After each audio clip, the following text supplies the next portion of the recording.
Okay, so are you ready to dive in? Always ready. All right, good, because today we're tackling Pieter Thiel. And man, this guy is either a genius or a con man. Yeah, he's one of those figures you just can't ignore.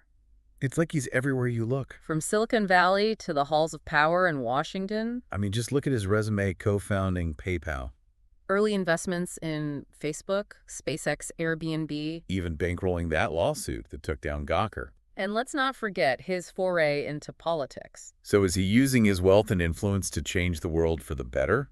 Or is he just playing a long game for personal power?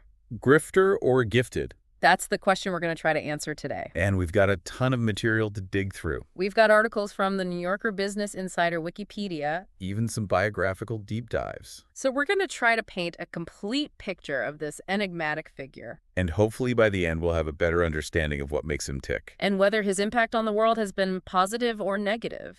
Okay, so let's start at the beginning. With those early experiences that seem to have shaped his worldview. Yeah, the New Yorker article really highlights how his childhood was marked by Cold War paranoia. His family moved from Germany to the U.S. when he was young, eventually landing in the Bay Area. Imagine growing up with the constant threat of nuclear war and a deep suspicion of government overreach, It's no surprise that he gravitated towards libertarianism. with its emphasis on individual freedom and limited government. Exactly. Those early influences seem to be at the core of everything he's done since.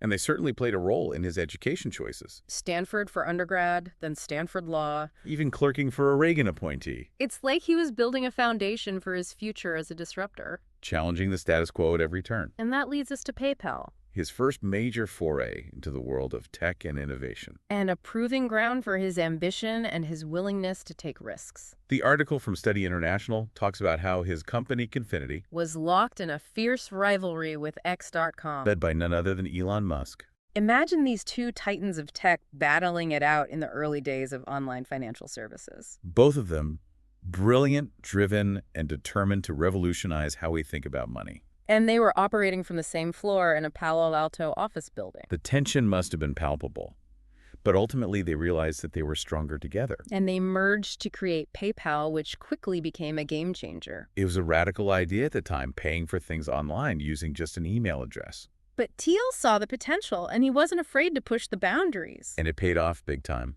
When eBay acquired PayPal for $1.5 billion.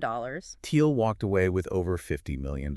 But the real story isn't just the money. It's the birth of the PayPal mafia. This tight-knit group of entrepreneurs who would go on to shape the future of Silicon Valley, People like Elon Musk, Reid Hoffman, the founders of YouTube. all of them deeply influenced by Thiel's libertarianism and his vision for a world transformed by technology. And Thiel was right at the center of it all. Not only did he co-found Palantir Technologies, But he also started making some incredibly savvy investments. We all know about his early bets on Facebook and SpaceX. but the History Tools biography mentions his stake in Airbnb and Spotify, too. It's like he had a sixth sense for spotting companies that would become cultural behemoths. And it wasn't just about making money. It was about backing companies that aligned with his libertarian ideals.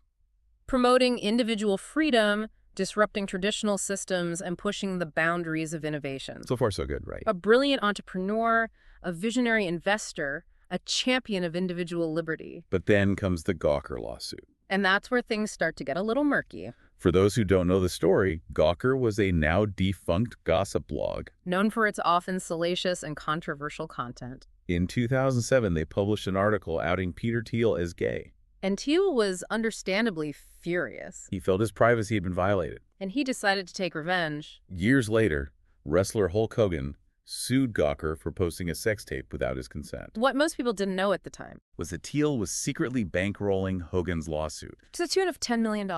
and the lawsuit was successful.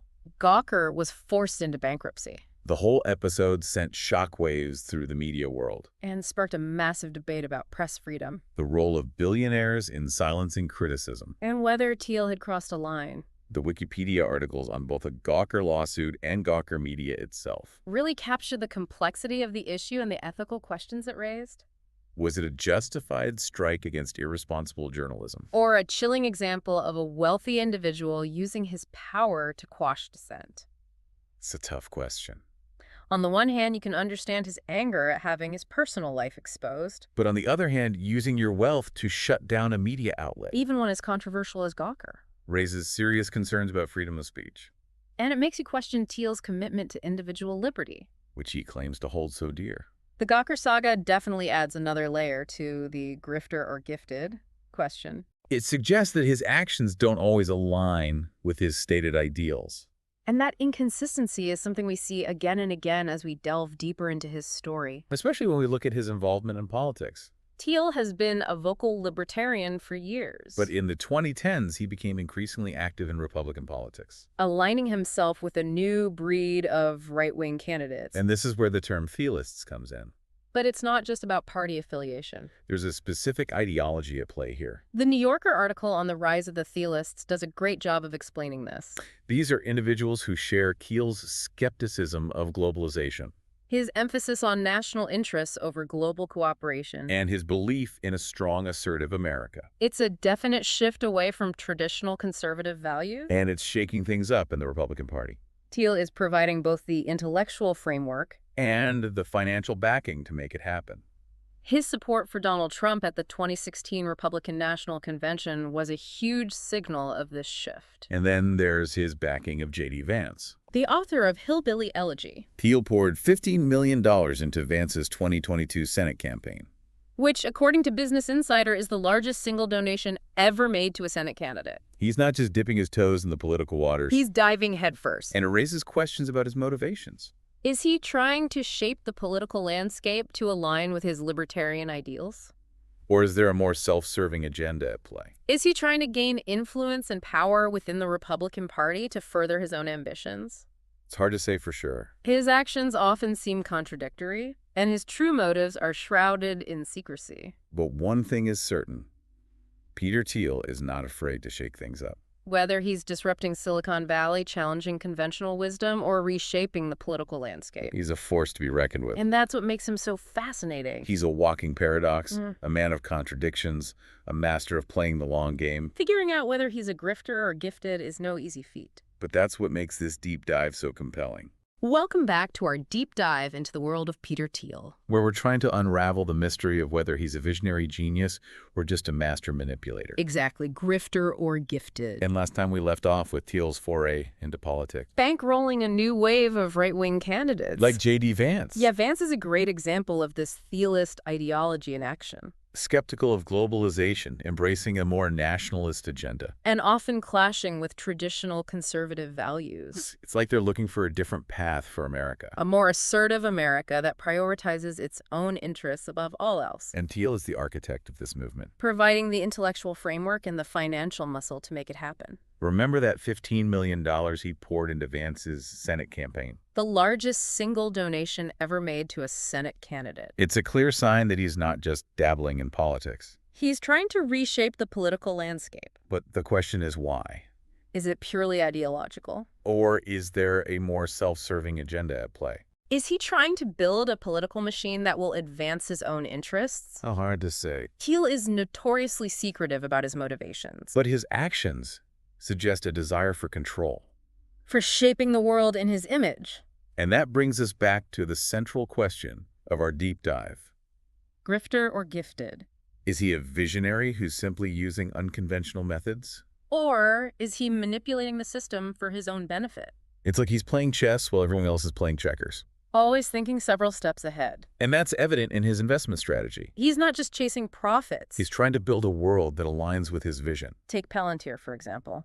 That company is deeply embedded in the national security apparatus. Working with agencies like the CIA and ICE. Data analytics on a massive scale. It raises some serious ethical concerns about privacy and surveillance. It's kind of creepy if you think about it. And that's a criticism that's often leveled at Thiel. His fascination with technologies like artificial intelligence. Life extension, even seasteading. Creating permanent dwellings at sea, outside the jurisdiction of any government. It all points to a desire to escape the constraints of existing systems. What he's trying to build a lifeboat for the elite. While the rest of us are left to deal with the mess. Which makes you wonder if his whole libertarian philosophy is just a convenient excuse. A way to justify his own self-interest. It's a tough question. And there's no easy answer. But it's clear that Thiel operates from a position of deep skepticism. Towards government collective action, traditional power structures. He seems to believe that technology holds the key to solving humanity's problems. But he also seems to believe that the solution is to separate ourselves from the rest of humanity. To create our own little utopias where we can live by our own rules. It's a vision that's both fascinating and unsettling. Okay, so we've talked about Thiel's influence in politics. His strategic investments. And his somewhat dystopian vision for the future. But there's one more piece of the puzzle we need to examine. His relationship with Facebook. Ah, yes. The tale of Pieter Thiel and Mark Zuckerberg. A partnership that started with a $500,000 investment. And turned into billions. But ultimately soured amidst ideological clashes. Thiel was Facebook's first outside investor. And for a while, they seemed to be aligned in their vision for the company. But as Facebook grew in size and influence, their paths began to diverge. Thiel, with his libertarian leanings, favored a hands-off approach to content moderation. He believed that the market would regulate itself. Zuckerberg, on the other hand, was under immense pressure to address the spread of misinformation. Hate speech and harmful content on the platform. And that led to a growing rift between them. Thiel became increasingly critical of Facebook's content moderation policies, accusing them of censorship and bias against conservative voices. He even went so far as to compare Facebook to a communist country. Which is quite a statement from someone who made billions off the company. Right. It speaks to a fundamental difference in how they view the role of technology in society. Thiel seems to believe in a digital Wild West, where anything goes. Zuckerberg at least publicly acknowledges the need for some level of responsibility. And that ideological clash ultimately led to Thiel's departure from Facebook's board in 2022. It's almost a microcosm of the larger debate about Thiel himself. Is he a visionary who's simply pushing the boundaries of what's acceptable? Or is he a dangerous ideologue who's willing to sacrifice ethical considerations in pursuit of his own agenda?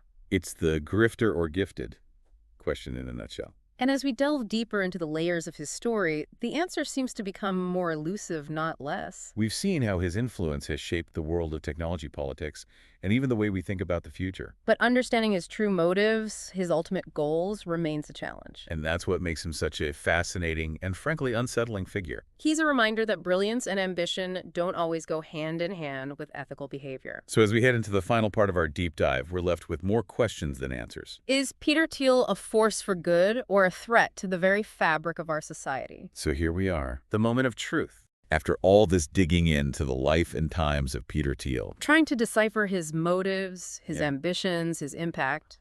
It all boils down to this one question. Grifter or gifted? I mean, we've seen the brilliance, innovation. Co-founding PayPal, revolutionizing online payments. Those early bets on Facebook, SpaceX companies that reshaped entire industries. And his philanthropy too, supporting life extension research, AI development. Even challenging the traditional education system with the Thiel Fellowship. Encouraging young entrepreneurs to skip college and chase their dreams. On the surface, it all seems so admirable, so forward-thinking. But then there's that other side. That willingness to use his wealth and power in ways that feel well unsettling. And that Gawker lawsuit was a real turning point for a lot of people. Using his fortune to bankroll a lawsuit that ultimately destroyed a media outlet. No matter how controversial Gawker was, it felt like a dangerous precedent. And his political endorsements, too. Donald Trump, J.D. Vance, figures who represent a very specific brand of nationalism. It's like he's actively trying to reshape the political landscape. But to what end? That's the question that keeps nagging at me. Is it about advancing a set of principles? Or is it about accumulating power and influence for its own sake? I mean, look at his interest in seasteading. Creating these autonomous communities at sea beyond the reach of any government. It feels like a rejection of society as we know it. An escape hatch for the elite. While the rest of us are left to grapple with the consequences. So maybe there's a bit of grifter in there after all. A shrewd manipulator who's using his intellect and his resources to build a world that benefits him and his chosen few. But then again, maybe he's just a true believer. Someone who genuinely sees the flaws in our current systems. And is trying to create something better, even if it means breaking a few eggs along the way. It's hard to reconcile those two perspectives. The visionary and the villain. Maybe that's the point. Maybe Pieter Thiel is a living embodiment of the complexities of our time. A reflection of the contradictions that we all grapple with. The desire for progress. The fear of the unknown. The pull of individual ambition. the need for collective responsibility. It's a lot to process. Yeah. And I don't think we're going to walk away from this deep dive with a definitive answer. But we've certainly learned a lot along the way. We've explored the dark corners of Silicon Valley, The tangled web of politics and influence. the unsettling possibilities of a future shaped by unfettered technology, And most importantly, we've been forced to confront uncomfortable truths. about the nature of power, the allure of ambition, the fragility of our institutions. So where does that leave us? I think it leaves us with a sense of urgency. A realization that we can't just sit back and let the future happen to us. We have to be active participants in shaping the world we want to live in. Whether you believe Pieter Thiel is a grifter or a gifted visionary. His story is a reminder that the choices we make today will have profound consequences tomorrow. So let's keep asking tough questions, challenging assumptions, and holding those in power accountable. Because the future is not preordained. It's ours to create,